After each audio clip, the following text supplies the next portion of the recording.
And also, good evening to our online viewers. Welcome to our Damascus Weekly Bible Study. And I hope that everyone is comfortable in their seats. Welcome po. And let us prepare our minds and our hearts to receive the new lessons from the Word of God. And before everything else, we are so glad that we have our new visitors, first time attending our Bible study.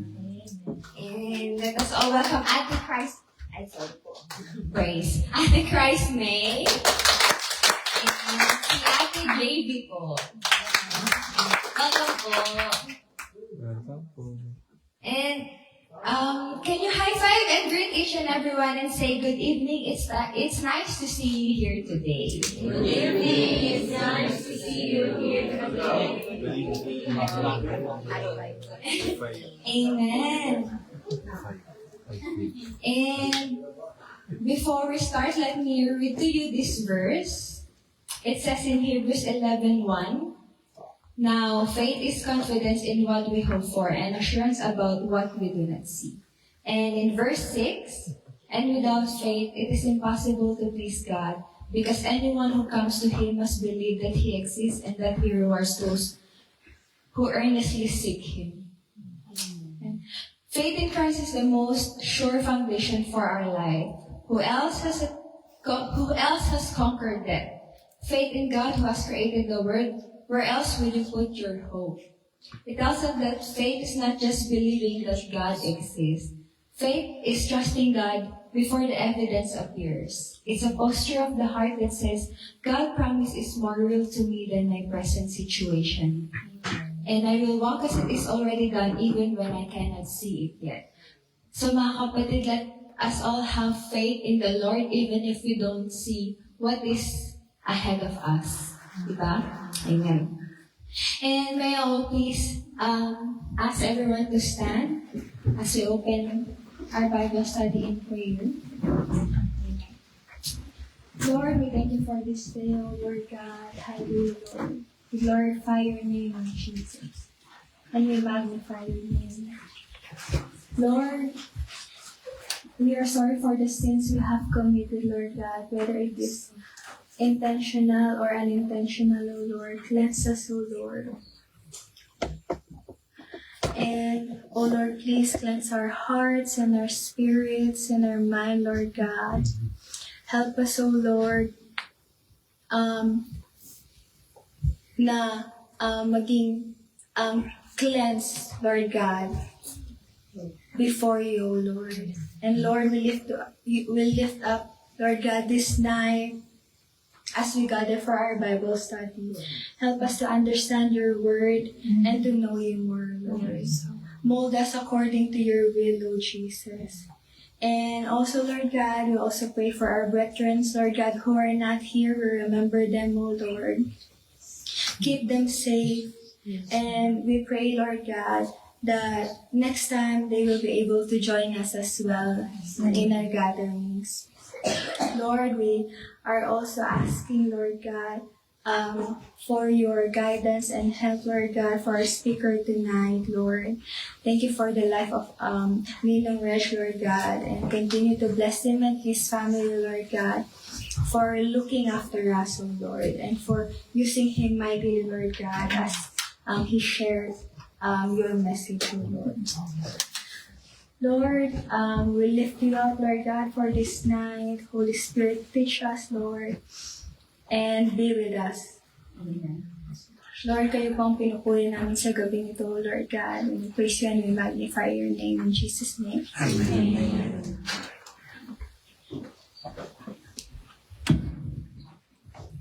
Amen. Hallelujah. It's time to worship the Lord. And before we sing, I just want to encourage you in His word found in 1 Peter 1:6-7. But this is in CEV version. You now rejoice in this hope, even if it's necessary for you to be distressed for a short time by various trials. This is necessary so that your faith may be found genuine. Your faith is more valuable than gold, which will be destroyed even though it is itself tested by fire. Your genuine faith will result in praise, glory, and honor for you when Jesus Christ is revealed. Amen. You know, while I am meditating this verse, I am reminded that in the middle of our own battles and struggles, we can never be hopeless because because Jesus is alive. Amen. And these trials may test us, but they also make our faith stronger, just like gold is refined by fire. So no matter how hard the battle, our hope doesn't depend on the circumstances, but it depends on our risen Jesus. Because in Him, we have the power to overcome, the courage to keep going, and the assurance that our struggles are not the end of the story. Amen. Let us worship Him. Hallelujah. Thank you.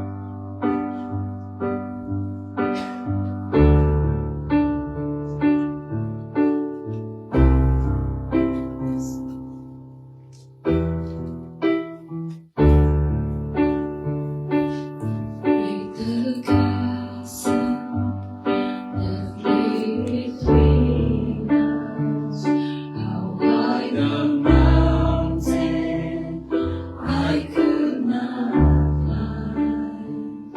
In desperation, I turned to heaven and spoke your name into the night. And through the darkness, your loving kindness tore through the shadows of my soul. The work is finished, the end is written. Jesus Christ, my living hope. Hallelujah. Praise the one who sets me free. Hallelujah. Death has lost its grip on me. You have broken every chain. There's salvation in your name. Jesus Christ, my living hope.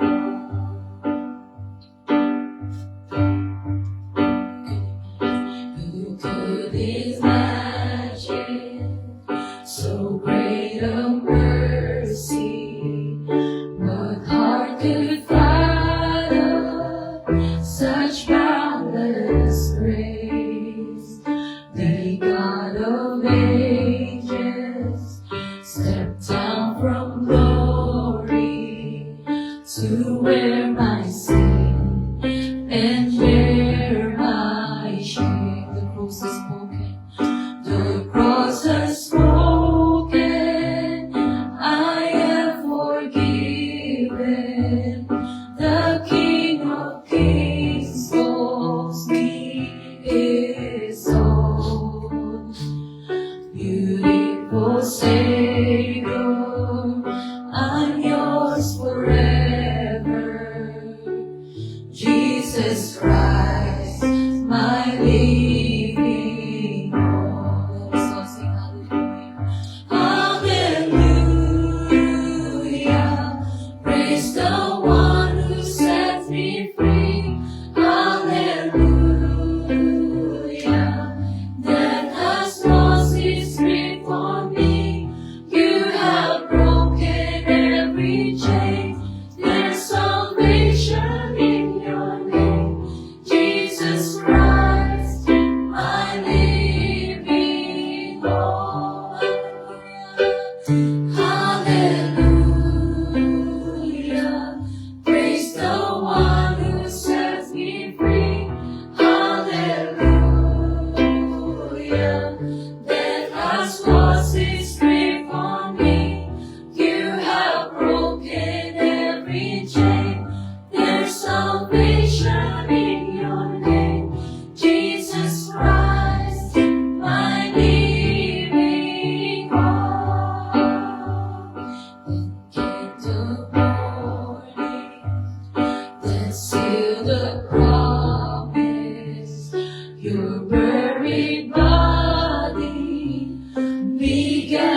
to breathe.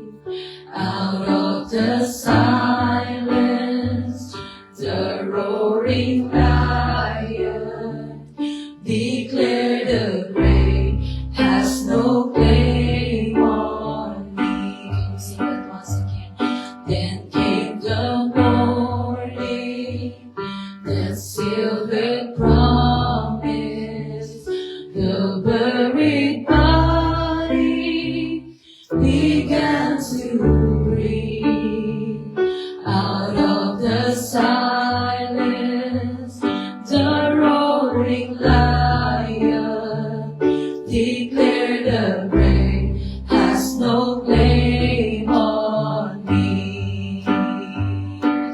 Jesus, yours is the victory. Hallelujah, praise the one who sets me free. Hallelujah, death has lost its grip on me. You have broken every chain. There's salvation in your name, Jesus Christ, my living hope. Hallelujah, praise the one who sets me free. Hallelujah, death has lost its grip on me. You have broken every chain. There's salvation in your name, Jesus Christ, my living hope. Jesus Christ, Jesus Christ, my living hope. Jesus Christ, my living hope. Hallelujah, God, Jesus. Thank you, O God, for your presence, O God, this night, O God, O Father. O Lord, have your way in us, O God, as we continue this Bible study, O God, Lord. Lord, thank you, O God. Thank you for your unending mercy, O God, Jesus. Thank you for your faithfulness and your mercy, O God, Jesus. O Lord, truly that you are our living hope, O God, Jesus. We may experience trials, O God, testings in this life, O God. But in you, Jesus, there's hope, O Father God. Lord, we commit this night to you, O God, Jesus. We thank you, Lord. We praise your name. We glorify your name. In Jesus' name, amen.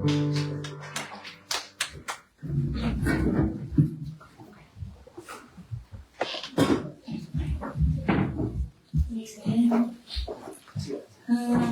Let's move on to our testimony. Is there anyone who would like to share or testify the goodness of God? Amen. Amen. Hallelujah. So God is good. All the time. And all the time. God is good. Amen. So I just want to testify what happened today po. Last week ko na ba ng work, next week. What I mean is, Christmas holiday na.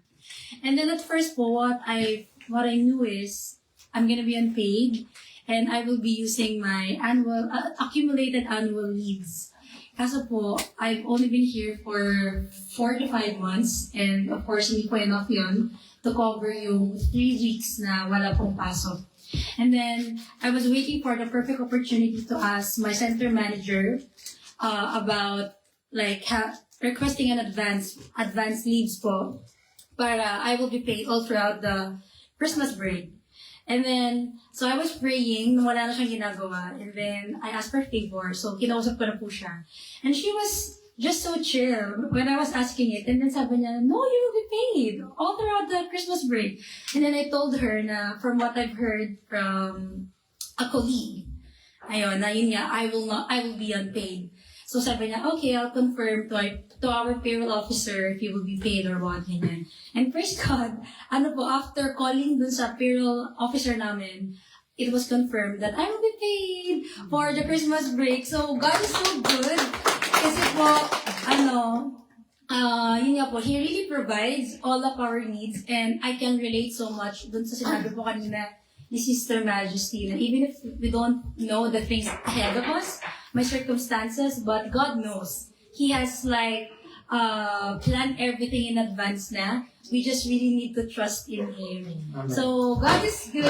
So, yun po, may we not lose hope, and may we keep on trusting God sa mga circumstances po natin. To God be all the glory.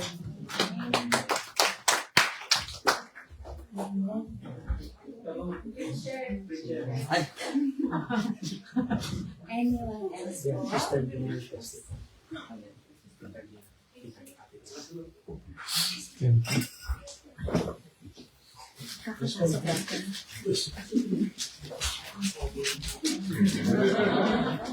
May I call Sister Gail and Zayus?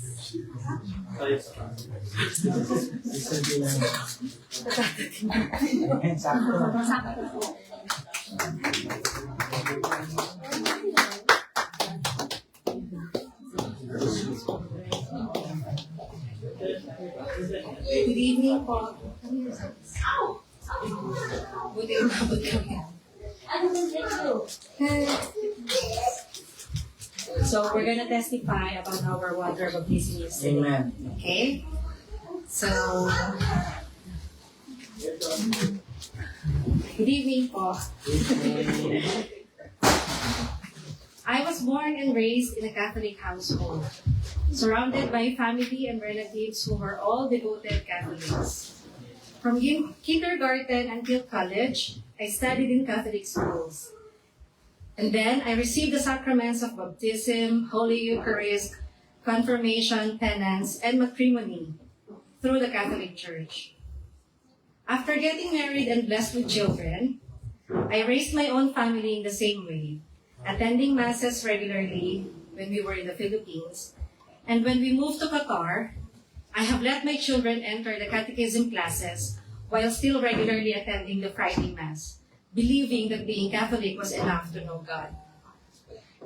That has become our weekly routine for how many years? But everything changed when we moved to New Zealand last year. Shortly after arriving, we were welcomed by Team Concepcion into their home, and soon after, we were also invited to attend a Bible study at CNCI Church. At first, I was quite hesitant to attend as I don't know what to expect and what's gonna happen. That evening came, we met the Damascus family, who embraced us wholeheartedly as part of their family.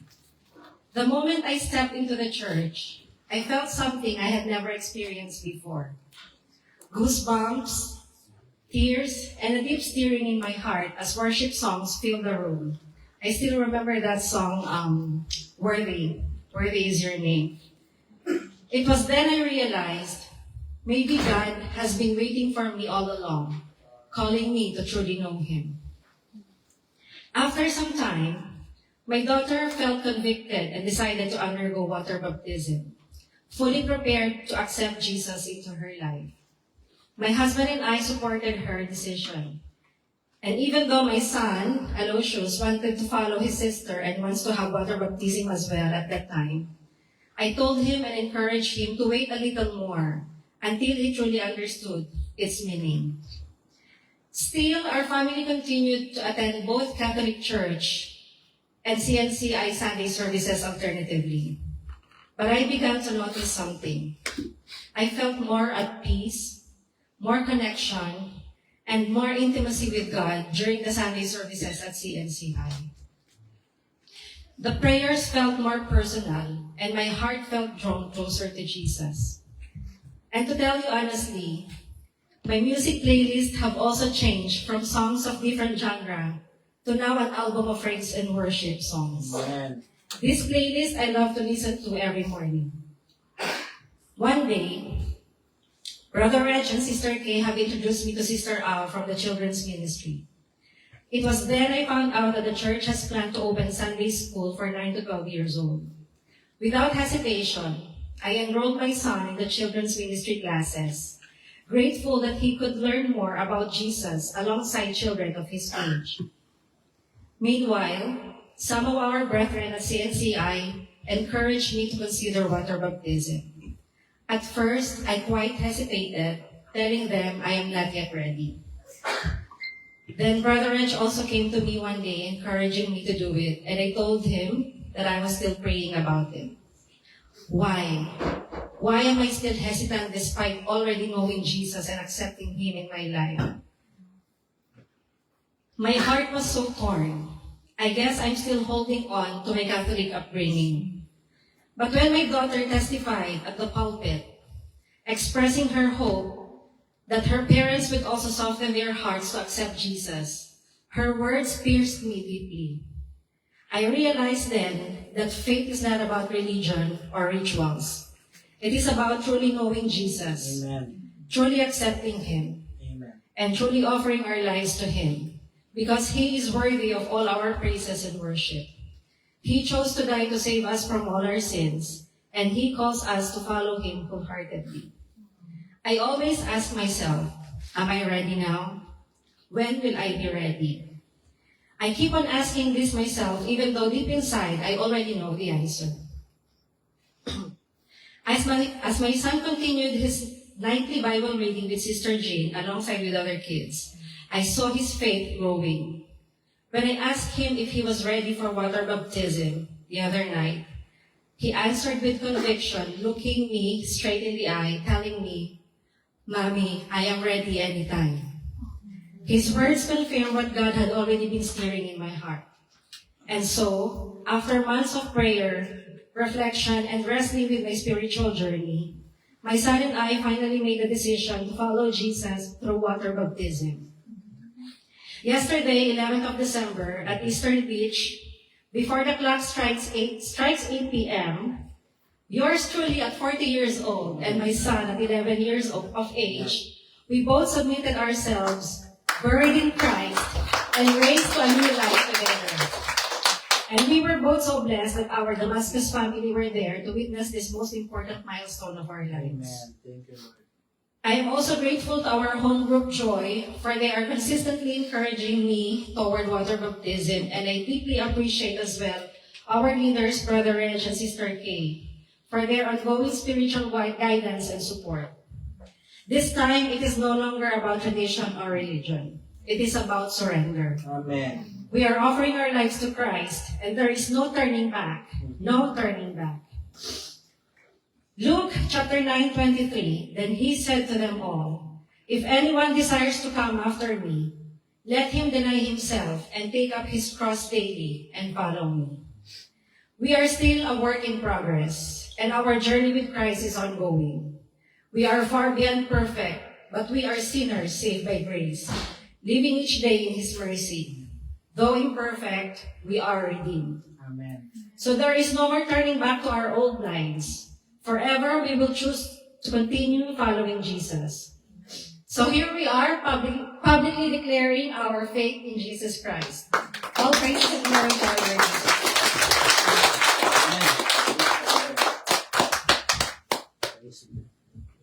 Amen. Praise God po. We have witnessed them kahit low tide. Anyone else po?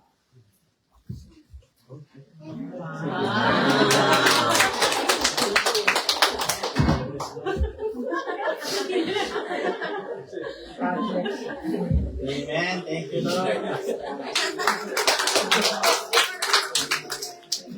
Hello po everyone. I'm here po to testify the goodness of God. When I came here in New Zealand with my family, nag-struggle po kami sa study. Daily sa language ng English. Because sa Philippines, we don't really learn about English language. We only learn about Ilocano.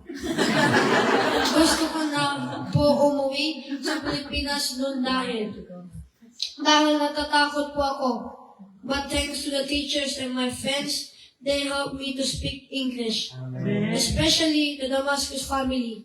Dahil sa pagbabasa ng English Bible, not only that I already graduate in year 6 today, primary no more, and welcome to intermediate na po ako. Danas din po ni Lord yung award na natanggap ko kanina. Thank you, Lord. In the book of Joshua 1:9, be strong and of the good courage. Do not be afraid, not dismayed, for the Lord your God is with you wherever you go. Thank you. Thank you po. God bless.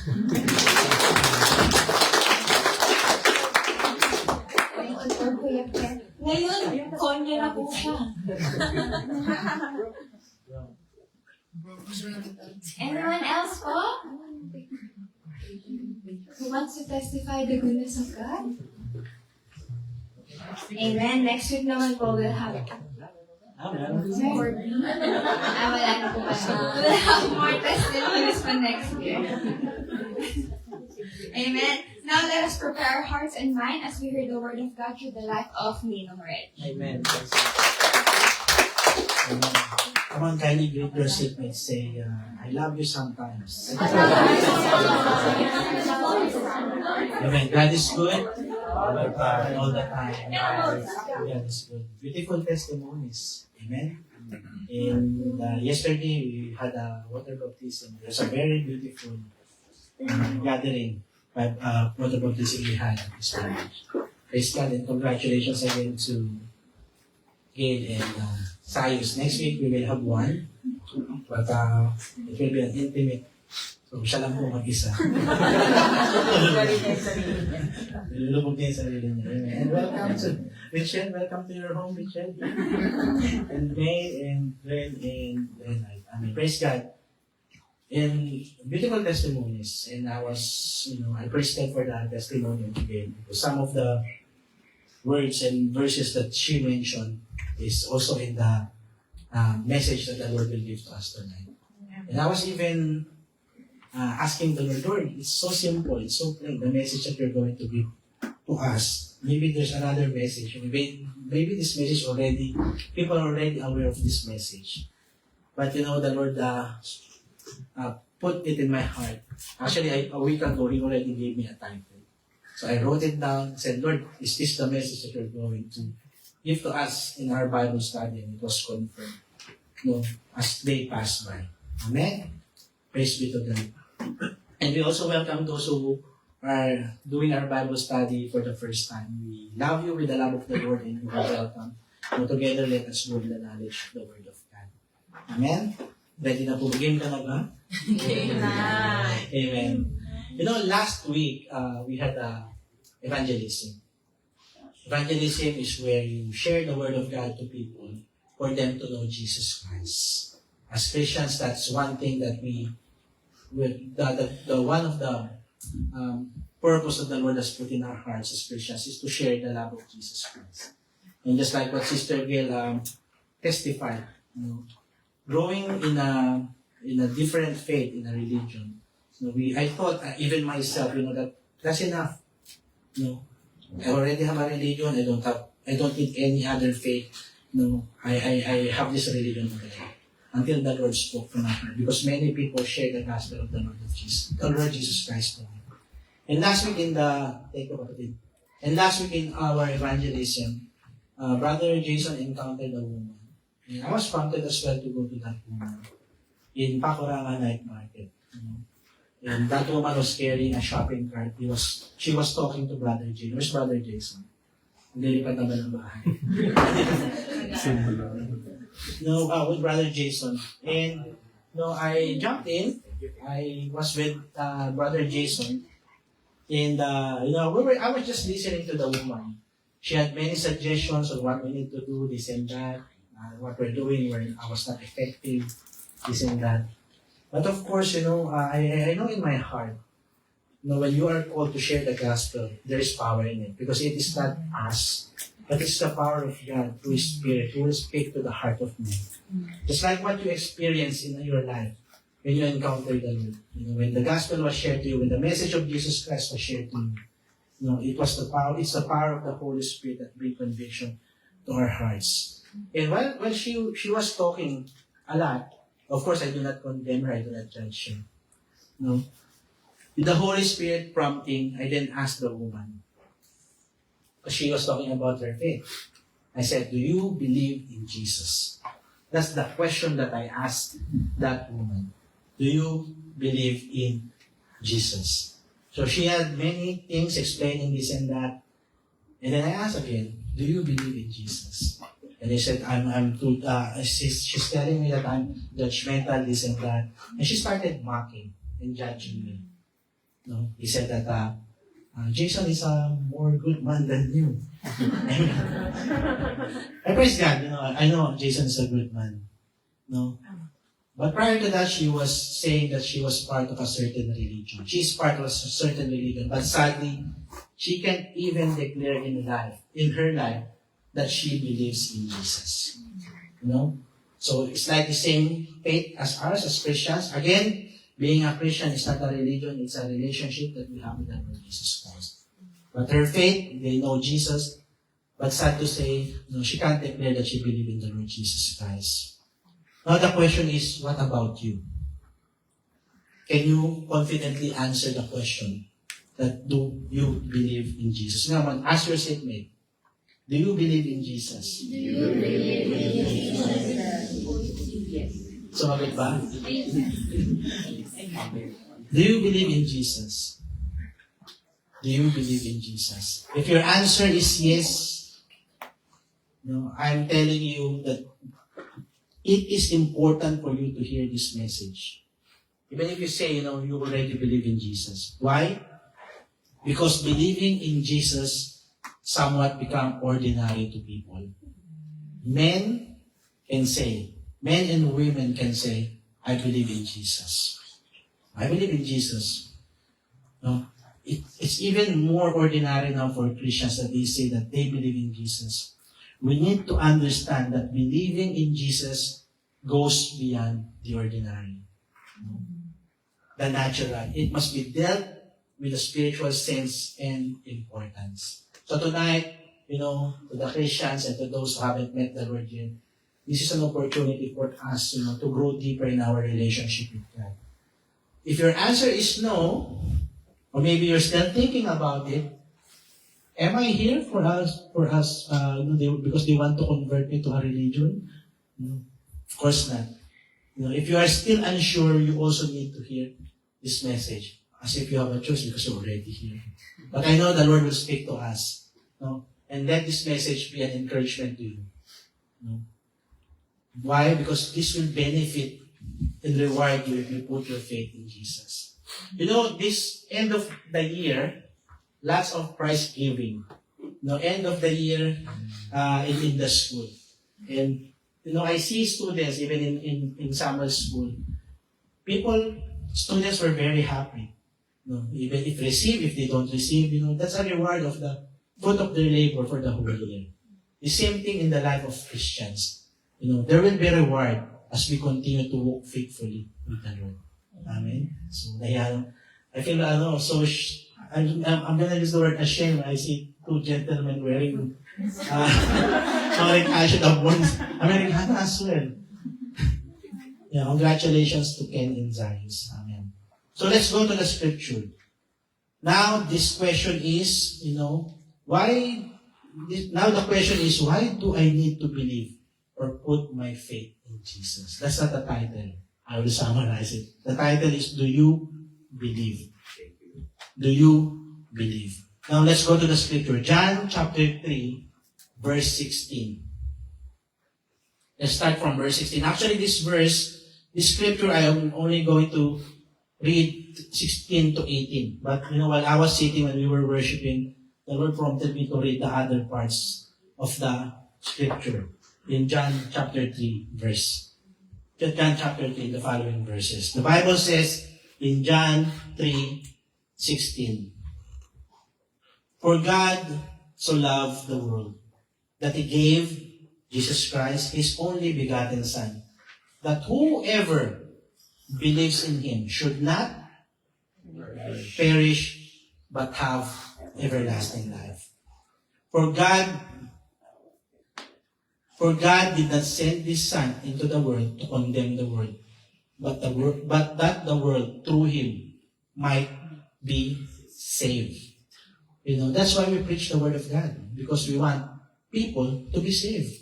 Now, if you're asking, what is salvation then? Why do we need salvation? Because of sin. For all have sinned and fall short of the glory of God. And because of sin, we are eternally separated from God. That's why John 3:16 comes. That for God so loved the world that he gave his only begotten Son, that whosoever believeth in him should not perish, but have everlasting life. In verse 18 it says, he who believes in him, in Jesus, is not condemned. We hear in John 3:17, that Jesus Christ did not come to the world to condemn. But if we continue to resist, to not accept him in our life, of course there will be consequence. Because the Lord has given us the free will, but I hope and pray that we will choose Jesus. He who believes in him is not condemned, but he who does not believe is condemned already, because he has not believed in the name of the only begotten Son of God. In verse 19, these are the verses that the Lord asked me to read as well. And this is the condemnation, that the light has come into the world. The light is Jesus Christ.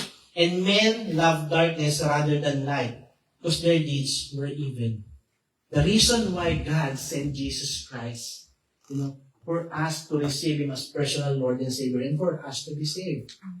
But even if Jesus Christ already came to the world, and even as Christians continue to preach Jesus Christ to people through evangelism, still many people resist the gospel. Still many people resist to accept Jesus Christ. Sometimes, that's the word that I heard from that woman, that I was forcing her. Of course not. I was sharing to her the gospel. At the end of the day, it will be her choice, whether she accepts Jesus Christ or not. But I said to Brother Jason, we just need to pray for her. Because we have a choice.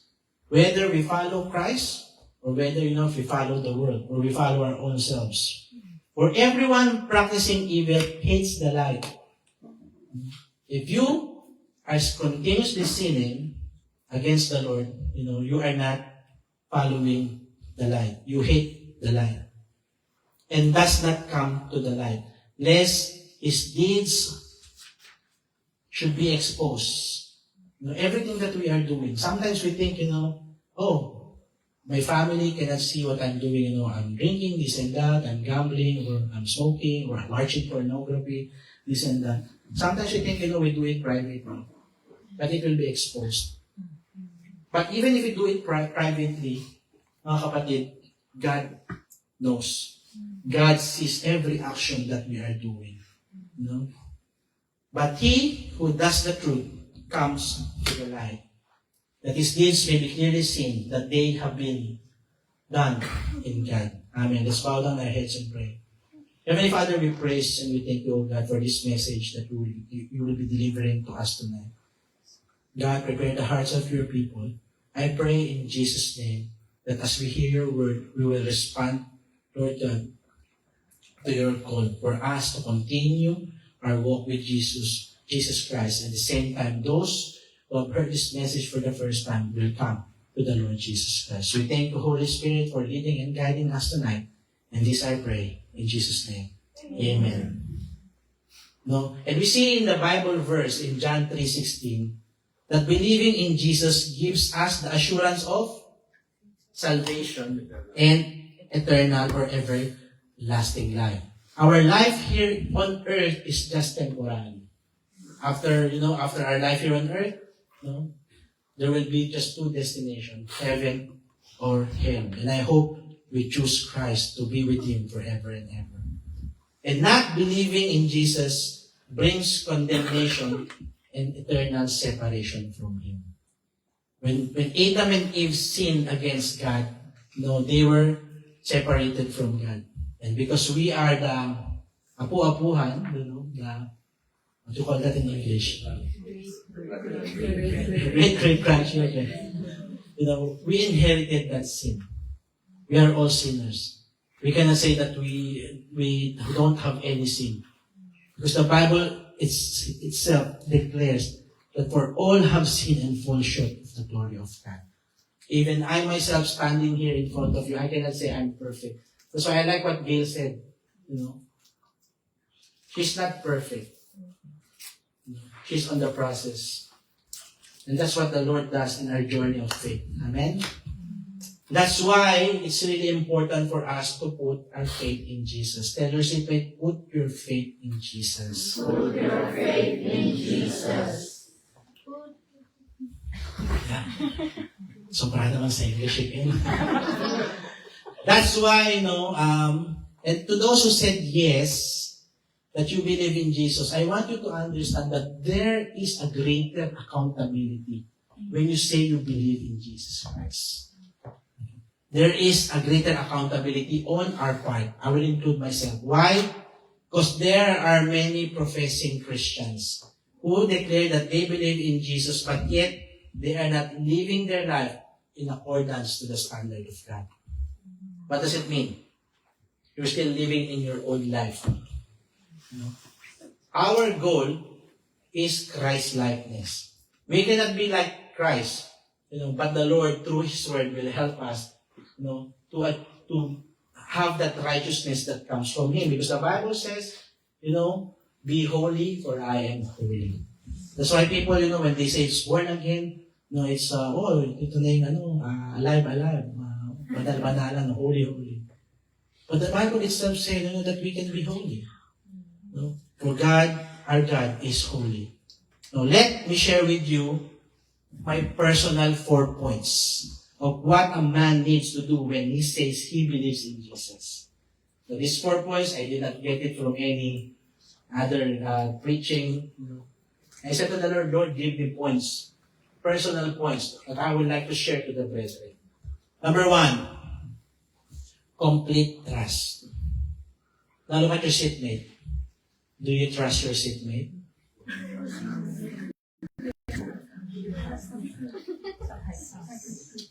Of course, don't judge your seatmate, okay? We love them. First and foremost, I want you to understand that knowing is different from believing or trusting Jesus. Why? Because we can know God, but we don't have faith in the relationship with Him. Because that's what I had before. I knew God from my religion, but I didn't have any relationship with Him. I just know Him. From the school, from my parents, from my grandparents, I know Him, but I don't have relationship with Him. It's very important that we have that relationship. Do not just know Jesus Christ. You need to believe Him. You need to put your trust in Him. And the first time, and I can say this confidently, the first time that we put our trust in Jesus was when we accepted Him as our personal Lord, God, and Savior. No? Not because, we grew up in a certain religion, we can say, that we put our trust in the Lord Jesus Christ. No? And I will tell you the second point later on is also connected, which was also mentioned by Gail. But our trust and faith in Him does not stop there. When we accepted Jesus Christ as personal Lord and Savior, our faith, our trust, our belief in Him, it does not stop there. It is a continuous journey. That's why, when you become a believer of the Lord Jesus Christ, doesn't mean that you're already perfect. No? Can someone here tell me, when you accepted Jesus Christ, that you became a perfect man? Anyone? Raise your hand. I'll give you a prize. No one. Don't raise your hand. No one. Because no one's perfect. Only God. But He can bring us to perfection later on. When we see Him face to face. It's a continuous journey. That's why we have one another. That's why we have Bible studies, we have prayer meetings, discipleship. we exhort one another because we want to continue to grow in the knowledge of the Lord Jesus Christ. And we fall short. We are sinners saved by grace, but we fall short of His glory. Believing in Jesus means trusting Him fully that we will give Him the steering wheel of our life. When you say you put your faith in the Lord Jesus Christ, the question is, are you willing to give your steering wheel that He will be the driver of your life? Or, I trust God, but I still have my own life. Still want to live my own life. There's no surrender. No, that you are giving your steering wheel,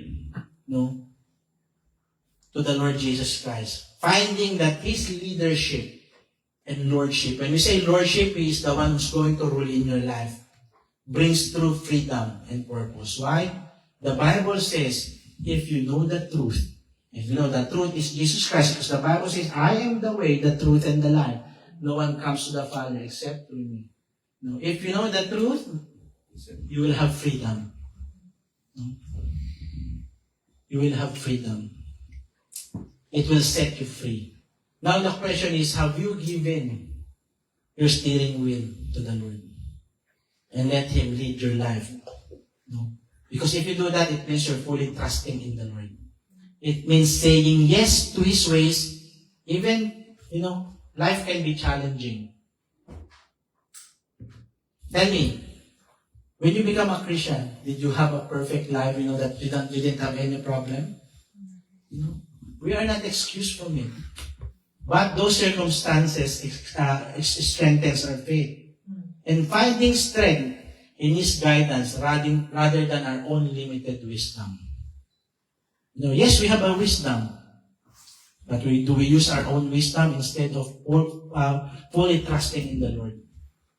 And, in the Bible, we can talk about the apostles, the disciples, the first 12 disciples of the Lord Jesus Christ. Just like His early disciples, they first started believing in Jesus when they left everything and followed Him. Remember when Jesus spoke to them? They left everything and followed the Lord Jesus Christ. And when you leave everything, it means you're putting your trust in the Lord. There's no turning back. They can turn back. They can say, I will stop following you, Jesus, because I thought, everything will be okay. You are the Messiah. As was spoken in the Old Testament. How come? Because the Bible says, the Messiah will come, there will be peace. Of course, yes, He is the Prince of Peace. But because of the wickedness of men, lawlessness is abiding in this world. And they left everything and followed Jesus Christ. But in Jesus' ministry, in His 3.5 years ministry, we see the disciples' faith was challenged by circumstances, and Jesus Himself questioned their faith. And you may be thinking, why is Jesus questioning their faith? If He is the one, is the Messiah, is the one who's supposed to teach them. Again, we're going back to the free will, our choices. He Himself questioned their faith. Yes, Jesus frequently questioned His disciples' faith in the Bible, especially when they showed fear or doubted His power. Now, if you answered yes, I believe in Jesus Christ. But when you have circumstances, how's your faith going? When you have problems with your visa, when you have problems with your physical health, or maybe a relationship with people, do you stand firm in your faith? Or do you stumble and start blaming God for what is happening in your life? Or you start moving away from His presence because you feel like God is not there for me. God is not working in my life. And you started losing your faith in the Lord. Maybe you have a relationship problem and you're struggling right now.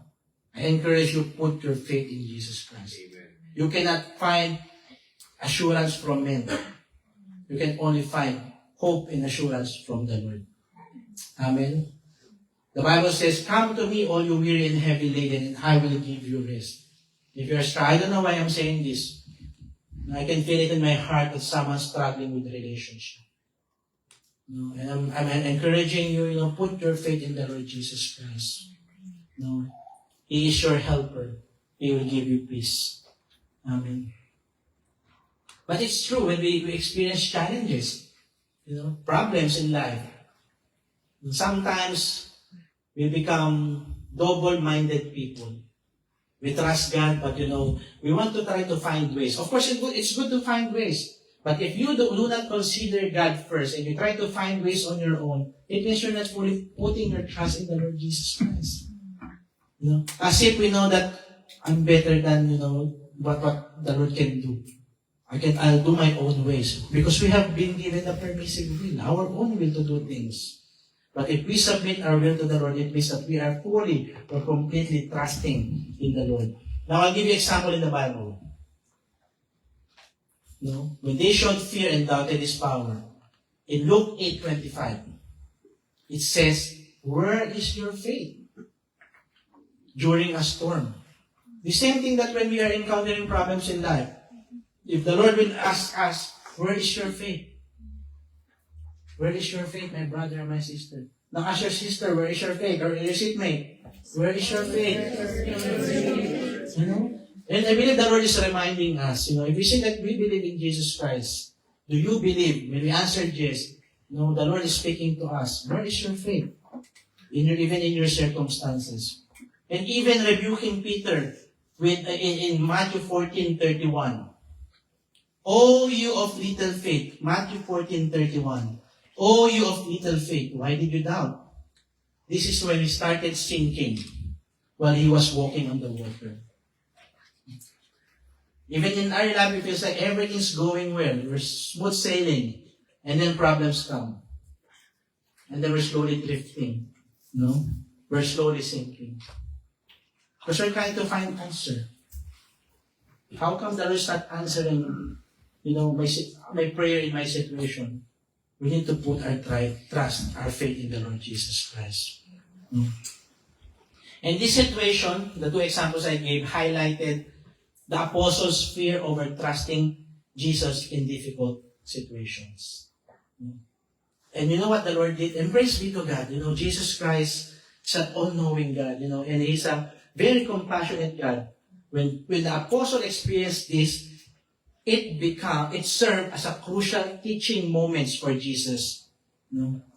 It became a teaching moment for Jesus Christ. For men to see, you cannot do it on your own. Not by might nor by power, but by Spirit. That we need Him. Just like what Ken read. Kuya Ken, Joshua 1:9, I will be with you wherever you go.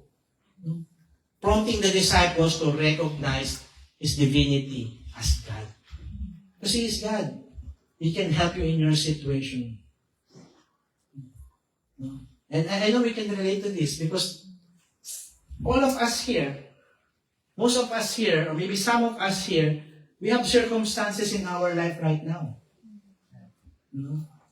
Just recently, a couple, their family member went home, and they're thinking about their house rental. And I believe, I heard last night it was answered. Right? We have two brothers who just recently lost their job. Company was liquidated. And if you think about it, this is Christmas season. That brother should be giving a beautiful gift to the wife. But praise be to God, they are here right now in this Bible study, putting their trust in the Lord Jesus Christ. Amen? So whatever circumstance we have, whatever storms of life we have, mga kapatid, let's put our trust in the Lord Jesus Christ. Can we do that? Amen. O baka mamaya, if we go out of this Bible study, we just keep thinking now about our problem. That's why it's good, we have people testifying in front. They're testifying of the goodness of God. That when they put their trust in the Lord Jesus Christ, we see the miracles from the Lord. We see the breakthrough. We see the blessings from the Lord. But don't just trust God when you have breakthroughs. Even difficult times, we need to put our trust in Him. John 16, 30 to 31.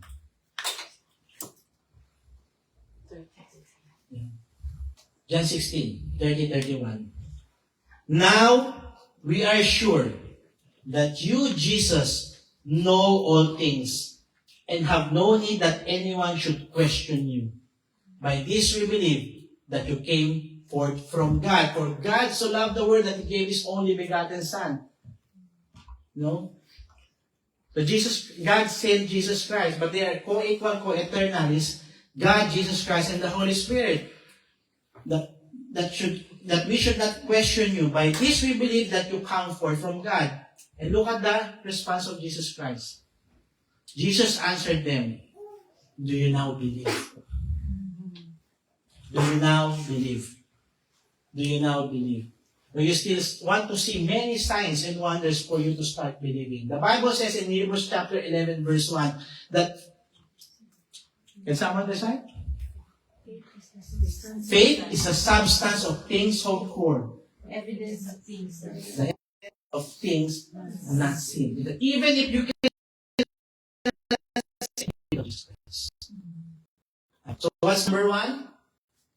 Complete trust. Tell your seatmate, complete trust. Complete trust. Amen. So we can remember. Number two, now when you start trusting the Lord, number two, you need to have full surrender. Mentioned by Gail, surrender. You need to have, number two, full surrender. Say full surrender. Full surrender. If you believe in Jesus, you must fully surrender your life to Him. Connected to number one, you will give your steering wheel to the Lord, you will give your life to the Lord, and you will surrender your life fully to the Lord. Genuine faith involves complete surrender of one's life, one's will, and control to the Lord Jesus Christ. No. Of course, He will not control us. He has given us the free will. But what I'm saying is, we are fully trusting Him that He will be the one to anchor our life. Our life, even our will, because we have our personal will. This is what I want to do, this and that in my life. Now you're surrendering everything to the Lord. It is moving from self-direction to Christ-centered living. Many of you here, when you come to New Zealand, your goal is to have greener pasture. But you found the greenest pasture. His name is Jesus Christ. And now most of you here, I saw that you have houses now. And tomorrow there will be house moving. Don Jason and Doña Carla will have, Don Julius and Doña, they will have a house, and that's a provision from the Lord. Praise be to God. From self-direction to Christ-centered living. That's why I said Christ-likeness. You need to live like Christ, which is essential for spiritual transformation. And that's what Gil's saying. The process of transformation. The journey of faith. We need to have a Christ-centered living. Even if you have been a Christian for a long time. But you are not living according to the Word of God. And you are not even following the mandate of the Lord to go forth and preach the gospel. The Great Commission. We should examine our life, our hearts right now. Amen. And this surrender is not just intellectual acceptance. That's why I said it's not just knowledge, head knowledge, but a daily practice of obedience. Daily. You are not just surrendering your life to the Lord Jesus Christ fortnightly. Or maybe every other day. Or maybe you say, I trust the Lord today. Maybe not tomorrow. I want to enjoy my life. It's okay not to attend Bible study. It's okay not to attend Sunday service. And just, do my drinking session at home. You're not fully surrendering your life to the Lord. I'm not here to judge, but I'm speaking the truth of the Word of God. Amen. No. It is not just intellectual acceptance, but a daily practice of obedience, trust, and aligning one's desires with God's. Acknowledging that His plan offers greater fulfillment. No? I know the plans I have for you, says the Lord. Plans to prosper you, not to harm you, to give you a hope and a future. No? His plan is perfect, mga kapatid. Amen. You give God authority over your body, your soul, your spirit, even in your decision making, even your future, letting Him lead your life. And I'll take that Bible verse that Sister Gail mentioned as well. Luke chapter 9, 23. Luke 9:23. Amen. And we've studied this. If you were with us in the Bible study, we've studied this Bible verse. You know, we talked about this in one Bible study. Luke 9:23. Then he said to them all, if anyone desires to come after me, let him deny himself. And take up his cross, how often? Daily, not sometimes. Daily. Amen. And follow me. And follow me. For whoever desires to save his life will lose it. But whoever loses his life for my sake will save it. And that is denying ourselves. Denying our flesh.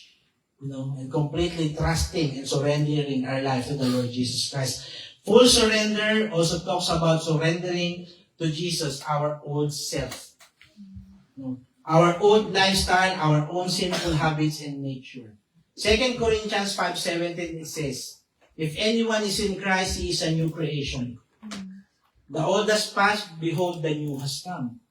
You know, even if you are the most the top one sinner in the world, if you put your trust in the Lord Jesus Christ and surrender your life to Him, He can forgive you.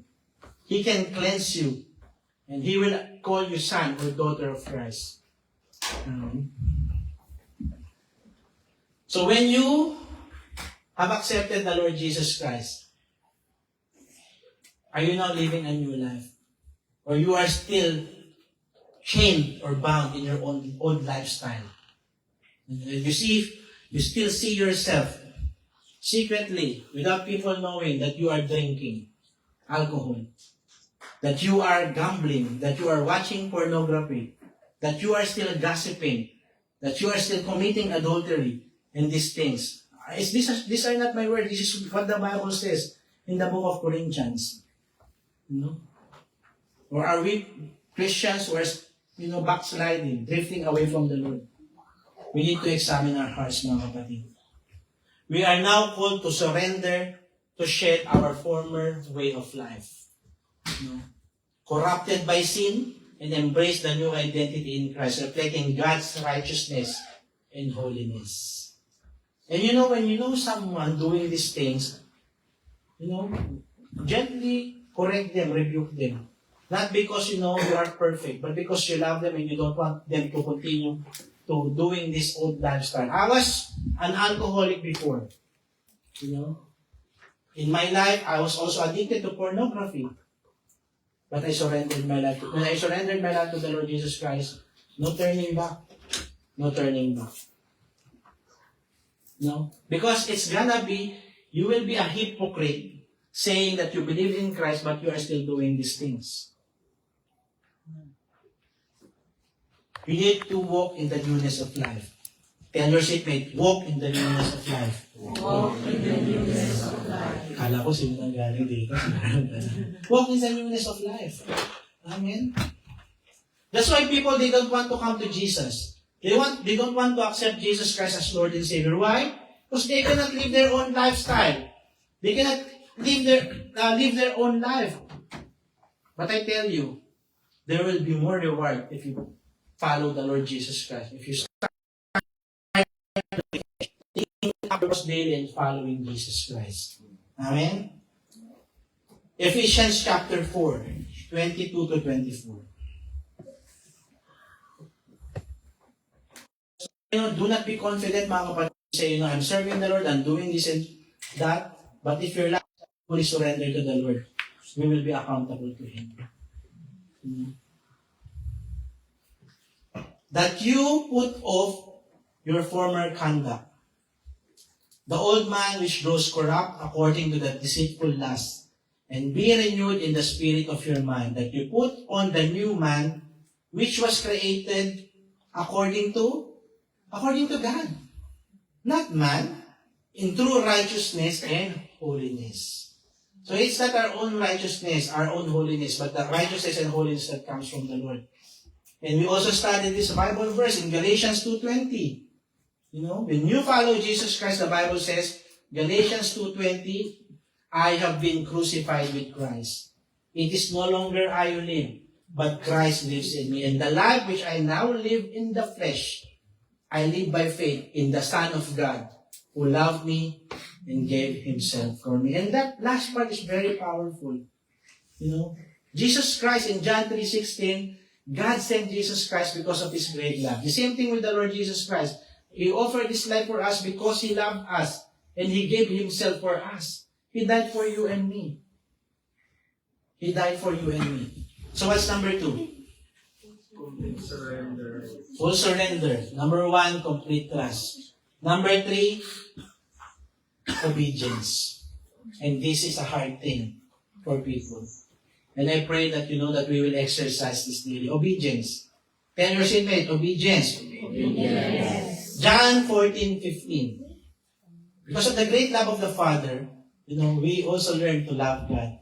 The Bible says in John 14:15, it says, if you love me, what does the Bible says? Keep my commandment. It doesn't literally mean that you just keep in your pocket the commandment. The keep means do, follow, obey my commandments. Obeying God naturally leads to following His commands. Not as burdensome task or to earn favor, but our expression of our love to God. We obey. Children, we obey our parents. The Bible says, Ephesians 6:1, I think, because that's the memory verse of Samuel. Children, obey your parents in the Lord, for this is right. Sometimes, you know, and I'll say this, in the natural setting, we obey and follow those whom we know and trust. And we even follow those who lead us. Our parents, government officials, you know, our teachers, our boss, etc. In the secular, right? When your boss give you a task, you follow. You know? You want to do things. Why? Because if you do not do the work, what will happen, Kuya Wendell?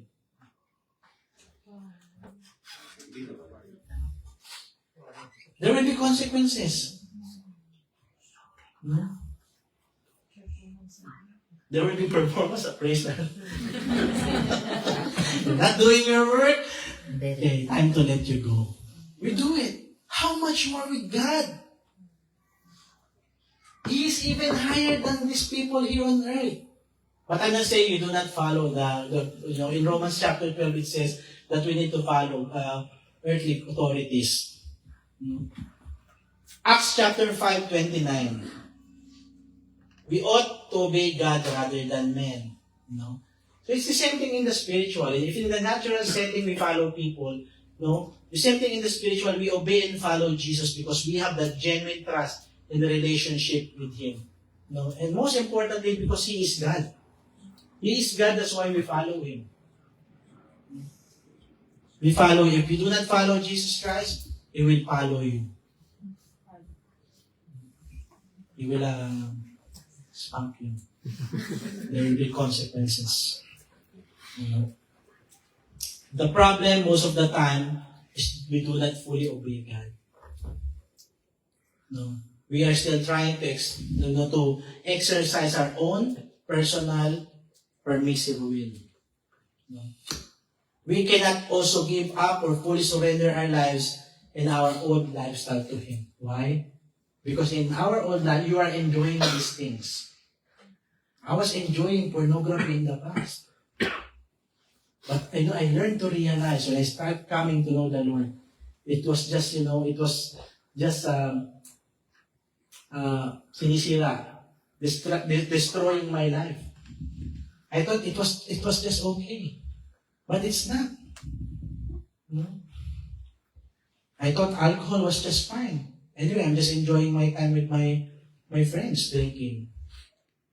No? But sometimes I got blacked out. I can't remember what happened the next day. No, I will end up doing something not good.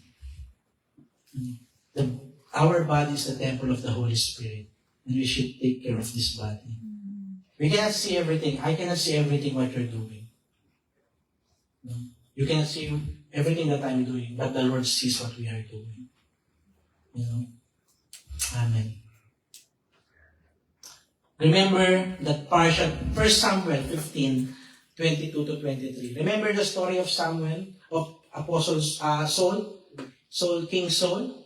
He was given an instruction, you know, all these people, even the spoils, you know, you need to destroy these things, even the animals.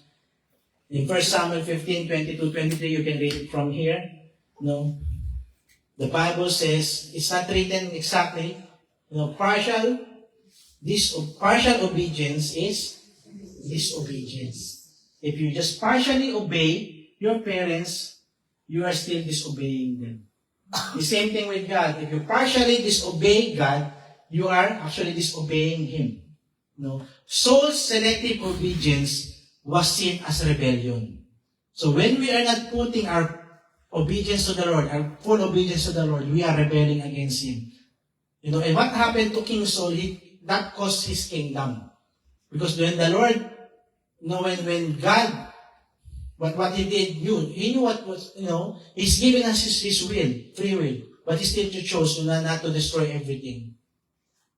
And what happened to him? It cost him his kingdom. The Lord said, I will raise up a new king. And who's the new king? King David. David. Amen. The same thing, you know, in our life, mga kapatid. Our partial disobedience can also be a rebellion in our hearts and can have a cause in our spiritual walk with Jesus. Remember that. If we do not obey God, it will cost us our spiritual life. Come on, tap your seatmate. Obey God. Obey God. No, and, you know, the Lord's giving us a reminder. What's number 1? Number 2? Number 3? Number 4? When you say you believe in Jesus. Number 4. Serving.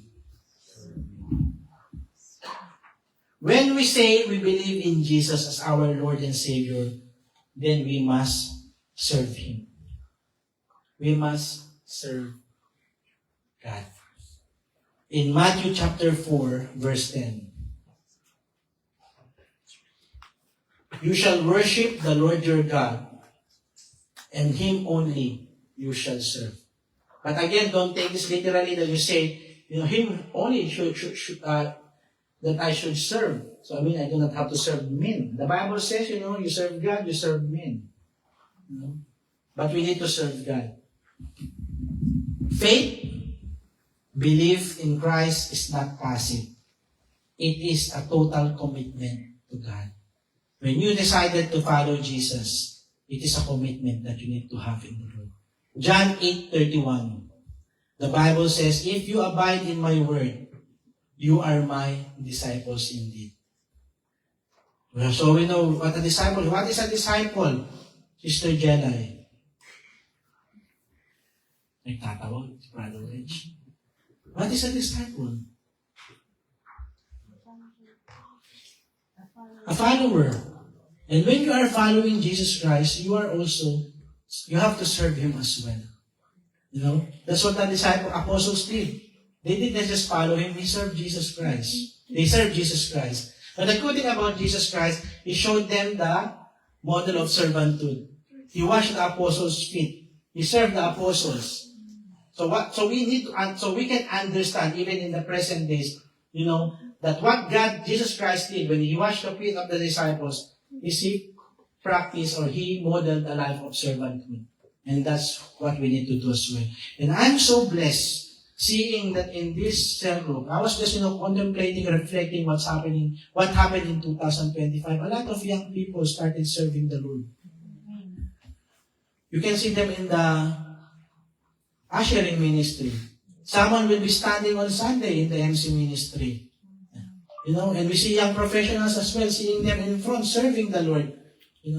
But don't say, oh, it's okay, my son, my daughter can serve, I'm okay. As long as my son or my daughter serves. No. You as a parent, you should also serve. Come on, look at your parents. Tell them, serve the Lord. Amen. Why? We should also model to our children, mga kapatid. And that's my prayer for Samuel, that when he grows up, he will see what we are doing, not because of us, but because of God, that he will also serve the Lord. As for me and my house, we will serve the Lord. Amen. So parents, I encourage you, start serving the Lord. Find your ministry in the church. Amen. Don't say, you're busy, you have a lot of things to do. Find time, because it is for the Lord. Serving God means obeying His commandments. It is living our faith daily by serving God whom we believe. If you believe in God, you serve Him. Amen? So in essence, mga kapatid, faith in Jesus inspires a life of servanthood or service, making it the natural outflow of our genuine faith, not a separate obligation. Don't feel that you are being obliged or forced by your home group leaders or by brother or sister to serve. It should be flowing naturally in your life. That when you love God, when you believe God, when you believe Jesus, you'll start serving Him. Amen. So what's number 1 again? Hindi sabay-sabay. I will call someone without looking at their mouse. Ate David, what's number 1? Kuya Jan, number 2. Full surrender. Kuya Ken, number 3. Obedience. Number 4, Kuya Jan.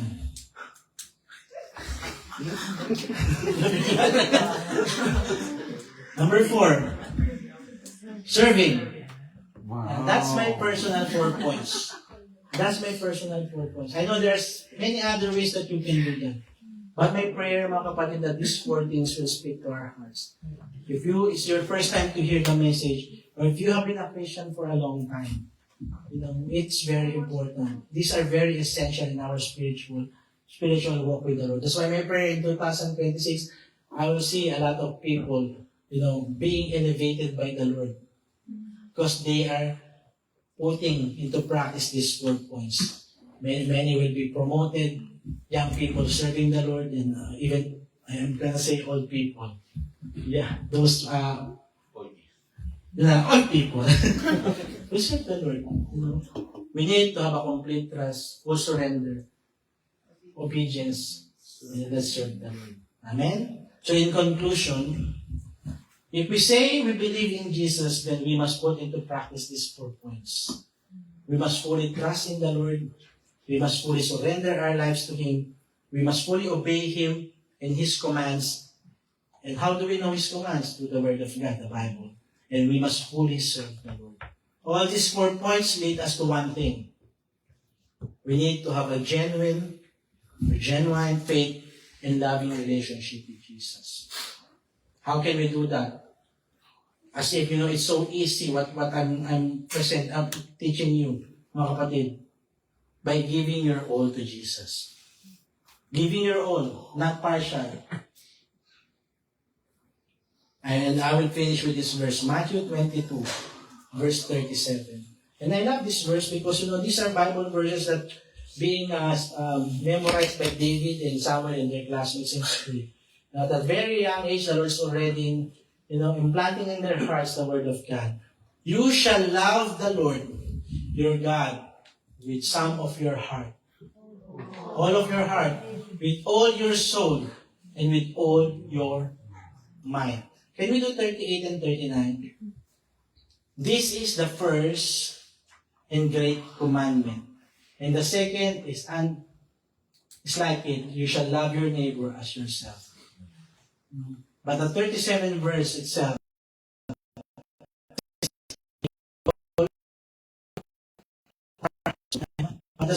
everything else should be submitted to Him. If we believe in Jesus Christ, everything in our life is for the Lord. Amen? Now I want to ask the question again to end this message. Do you believe in Jesus? Amen. Come on, let's all stand up.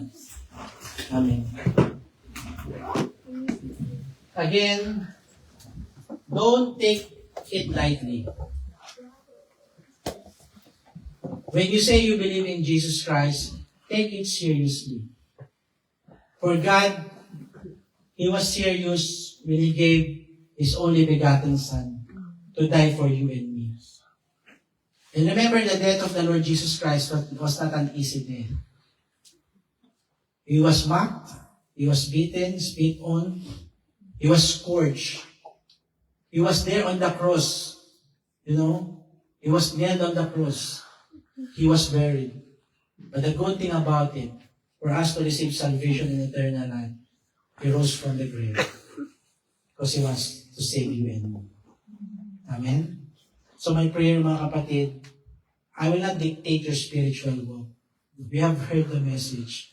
And my prayer is that we will follow what the Lord is asking us to do. That if we really believe in the Lord Jesus Christ, we will walk in the newness of life. Amen? So, tell your seatmate, no more gossiping. No more drinking. No more sinning. Oh, but of course, you told your seatmate, it's not saying that they're drinking. And probably, by God's grace, I will also teach about the sins. So we understand, because I'm saying, because it's, people will say, even Jesus Christ, he drank alcohol. It's a different thing. Now, I'm saying these words not to condemn people. I'm saying this word as a loving reminder, as a warning to all of us, that if we continue to live in our old life, we will be accountable to God. We don't want to come to die and, meet God in heaven and justify all our sins. Now we need to act. We need to do our life according to His standard. The Word of God. Amen. And tonight let us recommit our lives to the Lord Jesus Christ. And if it's your first time to hear the message, it's also your time to fully surrender your life to the Lord Jesus Christ. And I love what happened yesterday. We've been praying for people to go to water baptism. And that's an obedience to the call of God. Amen? Even in serving, obedience to the call of God to serve. But tonight, it's about fully surrendering our lives to the Lord Jesus Christ and believing and accepting that He is Lord, God, and Savior, that He is the anchor of our soul. He is our Lord, our Messiah, the Savior of the world. Just like the message of Christmas, that Jesus Christ is the Savior of the world. That's why He came. Amen. And as we remember the season of Christmas, it's about remembering about what Jesus Christ did for you and me. Not only because of His birth, but because of what He did for you and me, that He died for you and me. Now I want you to bow down your heads. And do not worry about your seatmates. This time, it is about you and the Lord. And the Lord, in Revelation 3:20, it says, the Lord is knocking at the door of your heart. Question is, will you allow Him to enter in your life? Will you now surrender your life and fully trust in Him? And accept Him as your personal Lord and Savior. And I will lead you into a prayer. The Bible says in Romans chapter 10, verse 9 to 10, the Bible says, see there? I'll just read it from my tablet. That if you confess with your mouth the Lord Jesus and believe in your heart that God has raised Him from the dead, believe in your heart, not believe in your mind, that God has raised Him from the dead, you will be saved. For with the heart one believes unto righteousness, and with the mouth confession is made unto salvation. For the Bible says in verse 11, where the scripture says, whoever believes on Him will not be put to shame.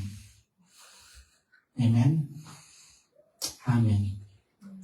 In verse 13 it says, for whoever calls on the name of the Lord shall be saved. Amen. So tonight I will lead you into a prayer. And if the Lord is speaking to your heart, follow this prayer, with all your heart, not because I said, not because you are being pressured by your family member, not because of your seatmates, but because you love God. and you want to follow Him.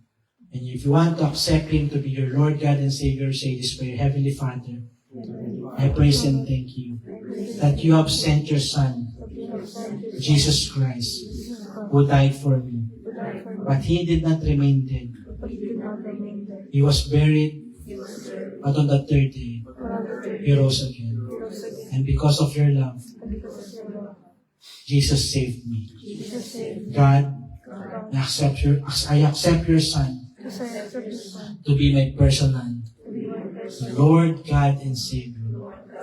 And I want you, Jesus, to rule and reign in my life. Forgive me, God, for many times that I have been rejecting Jesus. That I'm trying to live my life on my own. But now, I am completely trusting. I am fully surrendering. And I want to obey and serve the King of Kings and the Lord of Lords. God, thank you for cleansing me by your precious blood. And as I continue to walk with my relationship with Jesus, send forth your Holy Spirit to lead me and to guide me. And this I pray in Jesus' name. Amen. Heavenly Father, I praise and I thank you, O God, for once again reminding us of what we need to do as we walk as believers of the Lord Jesus Christ. And if this is also the message that some people heard for the first time, I ask and pray that you continue to lead them and to guide them, that they may see who Jesus Christ in their lives. Help us, O God. We cannot do it on our own. We need you in our lives. We will completely trust in you, fully surrender our lives to you. We will obey you. And Lord, as our Lord God, of what you have done to us, we will start serving you. Thank you, God, for this message that you have given to us. God, empower your people. I pray in Jesus' name that as they walk with you in the newness of life, that they will not falter, that they will not see themselves going back to their old cycle, but they will live, Lord, that as a new creation in Christ, fully trusting that the Lord is the anchor of their souls, oh God, the anchor of our souls. Thank you, Father God, for tonight. Thank you also for this house that you have given us through the life of the Viado family. And Lord, I also pray for that someone who is struggling in the relationship. Maybe relationship breakdown, left by the spouse, the partner, the husband or wife. Lord, I ask and pray in your name. Lord, that you bring comfort and peace into the heart of that person, oh God. And I pray that as I declare your words, oh God, Lord, you will help her, you give her comfort and peace, oh God. I pray that she will find you, Lord God, to be the anchor of that person's life, oh God. Salamat, Panginoon, for this night that you have given us. Bless everyone. The Bible says, those who have ears, let them hear. As we have heard your word, Lord, I pray that we will also put it into practice. Thank you, Father God, for your breakthrough upon our brethren, for the healing upon our physical bodies, for God, even for the blessings of residency, oh God, and employments of our brethren, Panginoon. Thank you, Father God. And whatever we are going through in our life, God, we will declare that we are victorious and we are more than conquerors. Thank you, Father God, for your goodness and your faithfulness. And this I pray in Jesus' name. Amen.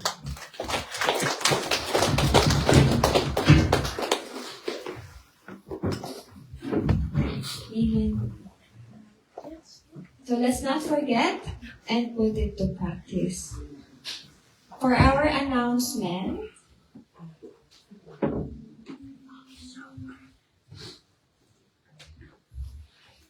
Flores and Santos family's house moving tomorrow. Saturday, 13th of December. It will start at 8:30 a.m. So just please see the details in your home group chat, and let's make ourselves available and help in any way we can. And save the date for next week's kaganapan. happenings. 21st December, Sunday after morning service, is our Christmas party of Auckland, Maine, and South Brethren. On the 22nd of December, Monday, 7:30 p.m. is our Christmas carol and sausage sizzle. 24th of December, Wednesday at 8 p.m. is our Christmas Eve service. And on the 31st of December, 9 p.m. is our New Year's Eve celebration. It's a concert for a cause, followed by our countdown to 2026. It will happen all in our CNCI Worship Center. And our housekeeping for tonight is Young Pro.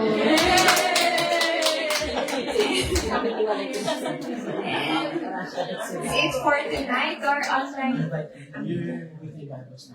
And also just wanted, before we end, we wanted to invite you to our weekly Bible studies on Thursday. Just tap your home group leader and say, I want to join. And also our prayer meeting every Thursday. Thursday prayer meeting, Bible studies Friday. Sorry. To all our online viewers, thank you for joining us. We love you with the love of the Lord and see you next